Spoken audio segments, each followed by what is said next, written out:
안녕하세요. 북세랑 카페의 크리스티나입니다. 그동안 여러분들께 주로 한국말로 된 책 리뷰를 해드렸었는데요. 앞으로는 제가 예전부터 계획해왔던 영국과 스페인에서 발행하는 역사 매거진의 내용을 리뷰해드리는 시간도 함께 포함하려고 합니다. 한국에 알려진 내용도 있겠지만요. 아직 그렇지 않은 내용도 있어서요. 좀 더 과거에 있었던 사건들을 자세히 이해하시는 데 도움이 되시리라고 여겨집니다. 이곳 북사랑 카페에서는요. 주로 서양의 역사와 문학을 다루는 채널이고요. 좀 더 깊이 있고 알찬 내용을 여러분들과 함께 나누려고 합니다. 오늘 준비한 영상은요. 비빌라 이스토리아라는 2달에 한 번씩 스페인에서 발행되는 역사 잡지로서요. 역사를 알려주는 내용 면에서도 다른 잡지들과 차별을 둘 수 있을 만큼 수준 있는 잡지입니다. 자, 그럼 아돌프 히틀러의 최후의 날들 그 이야기를 지금부터 시작해보도록 하죠. 1945년 1월이 되자 아돌프 히틀러와 그의 수행원은 한 지하 벙커로 이동하기 시작합니다. 그것은 그의 마지막의 시초였죠. 그러나 그들이 최후를 맞이하기 전 몇 달 동안 베를린의 지하에서는 정말 무슨 일이 일어나고 있었을까요? 독일 나치 총통 아돌프 히틀러는요. 1933년 권력에 오를 때부터 전쟁하는 동안 내내 특별히 거처가 정해지지 않은 독재자였습니다. 공식적으로 히틀러는 베를린에 있는 독일국 외무총사에서 살았죠. 하지만 전쟁이 깊어가자 유럽으로 이동하면서요. 수도로부터 멀리 떨어진 20개의 총사령부가 있는 곳 중에 머무르게 됩니다. 그가 좋아한 곳은 베르체스 가든 근처의 히틀러의 별장인 베르그호프와 동쪽 프로이센의 대소련 전쟁을 지휘하기 위해 설치한 늑대의 굴이라는 것이었지만요. 전쟁이 1944년 가을에 이르러 독일에게 불리하게 되자 헤센의 바드나우하임 근처에 독수리의 보금자리라는 곳으로 그는 마지막 큰 공세를 위한 새로운 전략과 지휘 감독을 위해 도피하기에 이릅니다.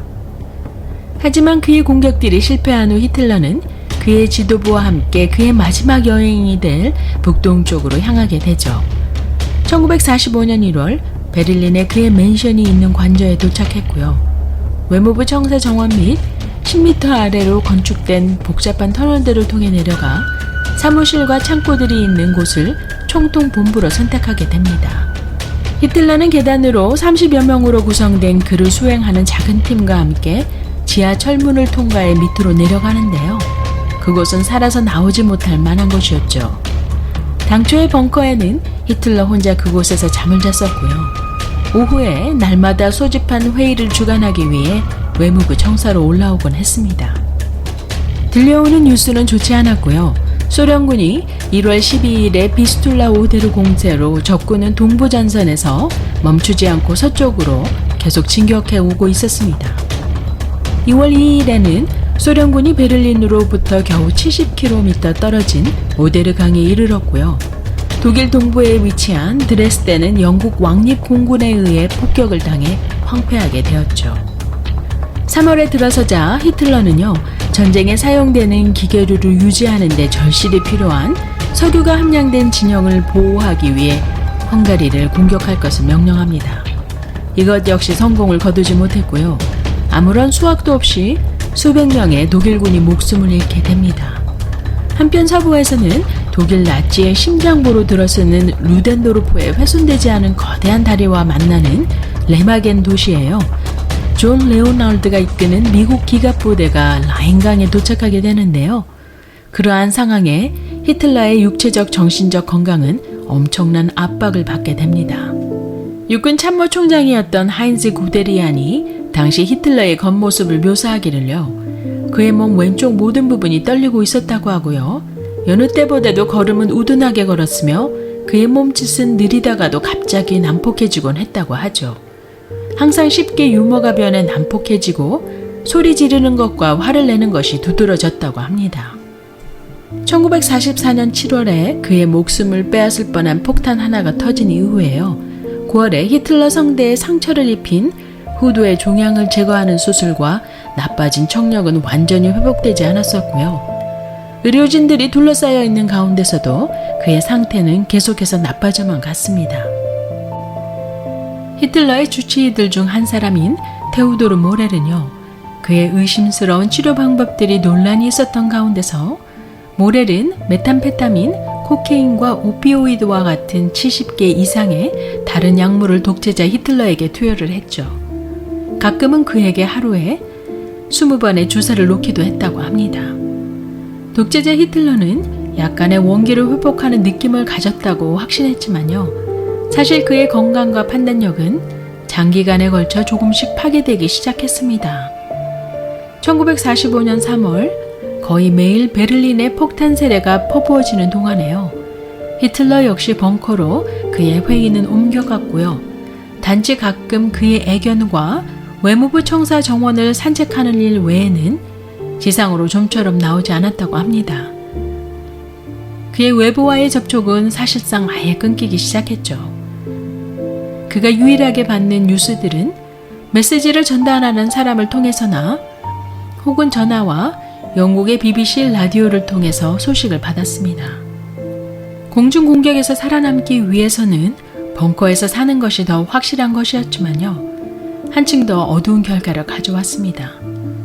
지하 밑에서 지낸다는 것은 습기가 중요한 문제였고요. 콘크리트 벽으로 이슬이 맺혔고 전기 에너지는 지하에 물이 잠기는 것을 막기 위해 물을 빼는 데 사용되는 디젤 발전기를 통해 얻었죠. 약간의 통풍 때문에 공기는 악취가 났었고요. 늘 축축했으며 발전기의 연속적인 윙윙거리는 소음과 밀실 공포증 등 감금된 분위기를 자아냈습니다. 히틀러의 많은 수행원들이 두통과 구역질에 시달렸다고 하고요. 그의 건강 악화와 주치의 모렐의 치료들은 히틀러의 판단력에 심각하게 영향을 미치게 되어서요, 참모들의 제안이나 경고에 히틀러는 들으려 하지 않았다고 합니다. 대신에 하인즈 구데리안이 말했던 것처럼 그는 자주 분노로 얼굴이 붉어지면서요, 주먹을 쥐고 큰 소리로 그리고 몸 전체를 떨면서 완전히 이성을 잃은 사람처럼 앞에 서서 눈알이 튀어나올 것 같이 보이며 화를 냈다고 하죠. 4월 12일 선전장관 조셉 가에벨과 나치당의 지역구 대표는요, 히틀러에게 전화하여 이르기를 축하하십시오 나의 총통님, 미국의 루즈벨트가 죽었습니다. 4월 보름에 별들 안에 써있기를 자신들에게 기회가 올 것이라고 하면서요. 하지만 다음날 비엔나는 소련군에 점령됩니다. 기다렸던 것처럼 아무 일도 일어나지 않았죠. 트루만이 루즈벨트에 이어 미국 대통령이 되었고요. 전쟁은 계속되었습니다. 1945년 4월 16일 소련군이 오델강 다리 앞부터 커다란 공격을 감행했고요. 벙커 안에서 히틀러의 통치는 사실상 빠르게 사라져만 갔습니다. 마지막 몇 년 동안 그는 자신의 힘의 능력을 매번 과대평가해왔었고요. 저마다 어떠한 상반된 의견에도 거절을 하곤 했죠. 맹목적으로 이번 마지막 공격이 자신을 구원할 것이라는 것을 믿었습니다. 그러나 안타깝게도 기적은 일어나지 않았죠. 4월 27일 밤 BBC 라디오는 히틀러가 그동안 아끼고 믿어왔던 힘너가 연합국들과 평화의 비밀 대화에 참석한 것을 알리게 되자 총통 히틀러는요, 분노하며 배신을 한 용의자를 체포하라고 명령을 내립니다.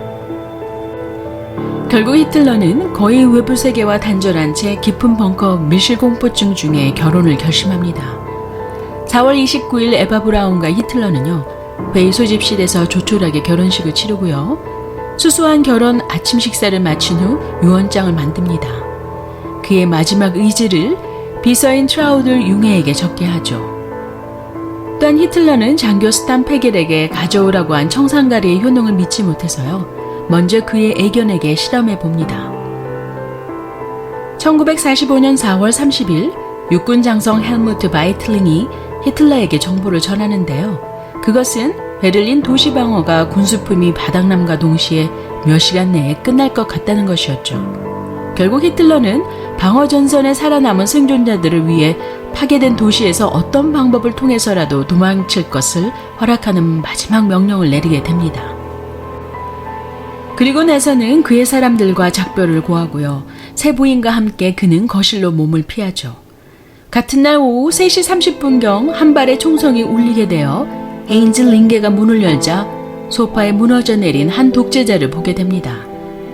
에바 브라운은 이미 청산가리를 마신 후였고요. 아돌프 히틀러는 한 발의 총알을 머리에 쏜 후였죠. 그 후에 측근들은 정원으로 그 시신들을 가져가 가솔린을 붓고 완전히 화장해 버립니다. 오늘 영상 어떠셨나요? 매거진을 짧게 요약해 보았는데요. 다음에는 더욱 알찬 내용으로 찾아뵙도록 하겠습니다. 구독, 좋아요 잊지 마시고요. 그럼 다음 영상에서 뵐 때까지 안녕히 계세요.